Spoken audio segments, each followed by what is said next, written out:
مرحبا. بهذا الفيديو رح نحكي بشكل مختصر عن اللقاح الصيني سينوفاك من حيث تصميمه ومن حيث شو فعاليته تجاه الأشكال المتحورة.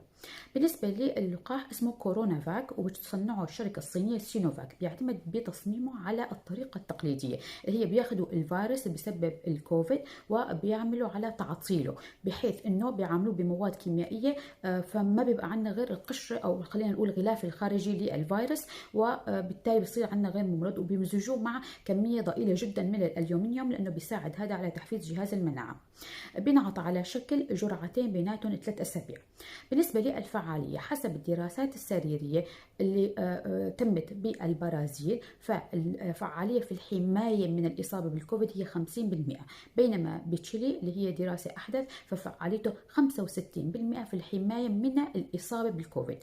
لكن على فرض انه الشخص اصيب بالكوفيد، فاللقاح ايضا له فعاليه في انه يخفف حده الاصابه ويخفف نسبه الدخول للمشفى والوفيات. النسبه بتصل ما بين 80 الى 85% حسب التجربه السريريه اللي تمت في تشيلي. الآن لو نجي بقى على الدراسات ما بعد السريرية، للأسف بالنسبة للقاح سينوفاك ما في دراسات ما بعد سريرية واسعة مثل ما عم نشوف باللقاحات الأخرى، لكن أنا رح لخص شو هي أهم التجارب ما بعد السريرية اللي صارت وشو هي أهميتها. الدراسة الأولى هي بتقارن ما بين فعالية سينوفاك الصيني وفعالية فايزر، لقاح فايزر، من ناحية تفعيل جهاز المناعة بقسمين: الأجسام المضادة والخلايا التائية. فوجدوا أنه بعد شهر من الجرعة الثانية فإن فعالية لقاح سينوفاك بتكون 50%، وهي أقل بكثير من لو قارناها مع فايزر، بتكون فعالية فايزر 90%. هذا نحن هون طبعا لو ركزنا على الاجسام المضاده، فان نسبه الاجسام المضاده بتتشكل بالجسم بعد لقاح سينوفاك كانت اقل ب10 مرات لو قارناها مع شخص مثلا اخذ لقاح فايزر.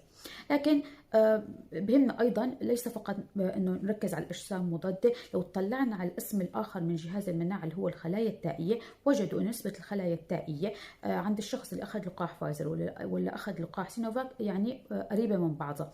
وهذا بيعني انه كيف بنترجمها عمليا، انه اذا الشخص اخذ لقاح سينوفاك ممكن ما يامن له حمايه من الاصابه بالكوفيد بشكل عالي مثل ما بيامنه لقاح فايزر، لكن في حال اذا اصيب فاللقاح فعال في تخفيف شده الاصابه، وطبعا الحمايه من الدخول للمشفى وتقليل نسبه الوفيات، وهذا شيء مهم بمرحله الوباء.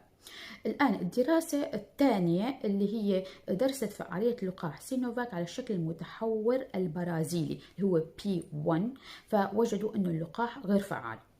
الدراسة الأخيرة نشرت من يومين بتايلاند، هي ركزت على شو هي فعالية اللقاح سينوفاك ضد الأشكال المتحورة اللي هي البريطاني، جنوب أفريقي، وطبعا جنوب أفريقي أو مسميه بيتا، والشكل المتحور الهندي أو دلتا. وبالدراسة كان عم بيحاولوا يناقشوا سؤال: يا ترى إنه إذا كان الشخص أصيب إصابة طبيعية بالكوفيد وتشكلت عنده مناعة، هل هي المناعة أقوى من إنه لو الشخص أخذ لقاح سينوفاك؟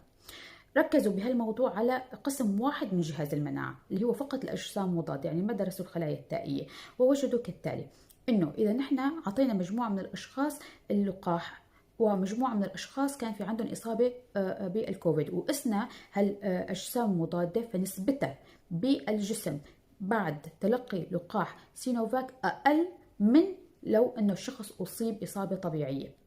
وبنفس الوقت ركزوا على قسم معين من الأجسام المضادة، بنسميه الأجسام المضادة المحايدة، اللي هي لها دور كتير فعال في إنه ترتبط بالفيروس وإنه تبطل مفعوله أو تساعد في إبطال مفعوله. هالقسم من الأجسام المضادة ودرسوا إنه شو هي فعاليته تجاه الأشكال المتحورة، فوجدوا إنه إذا الشخص أخذ اللقاح سينوفاك فإنه فعاليته تجاه الشكل المتحور دلتا ضعيفة جدا وأقل مما لو كان الشخص أصيب إصابة طبيعية.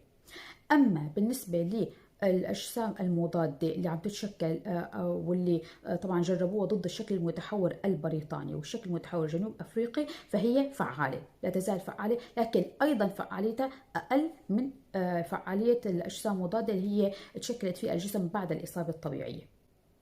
يعني بشكل مختصر يبدو انه بالنسبه للقاح فعال في الحمايه من الاصابه الشديده والدخول للمشفى، الفعال نوعا ما طبعا بالحمايه من الشكل البريطاني، من الاصابه بالعدوى بالشكل البريطاني والشكل الجنوب افريقي.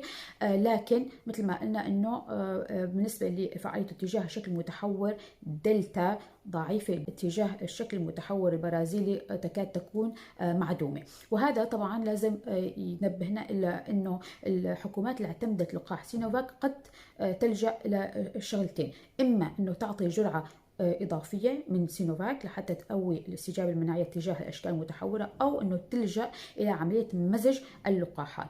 طبعا هذا الشيء لازم يكون مدعوم بتجارب سريرية، وهلا في بريطانيا في تجربة سريرية عم بيتم لحتى نجاوب على هذا السؤال. هون ممكن الشخص يتبادر لذهنه انه معناتها الاصابه الطبيعيه بالكوفيد تعطي مناعه افضل من انه لو الشخص اخذ لقاح سينوفاك. طبعا عم نحكي هون من الحمايه من العدوى او الاصابه بالكوفيد. طبعا هذا الكلام غير منطقي، لان مثل ما قلنا نحن الاصابه الطبيعيه بالفيروس بتكسب الجسم مناعه طبيعيه، لكن ما في اي ضمان انه الشخص ما بتتدهور عنده الحاله لتصير حاله شديده وتتطلب الدخول المشفى ولا سمح الله انه يصير في وفيات. بينما بالنسبه للقاح بامن الشخص انه نوعا ما بدرب جهاز المناعه كيف يتصرف في مواجهه الفيروس من دون ما يسبب اي حاله مرضيه. لذلك بيبقى انه اللقاح بشكل عام طالما بيحمي من دخول المشفى وبيقلل نسبه الوفيات، اي لقاح بحقق هذا الموضوع افضل من انه ما ناخذ اللقاحات. بتمنى تكونوا استفدتوا ودمتم بخير وعافيه.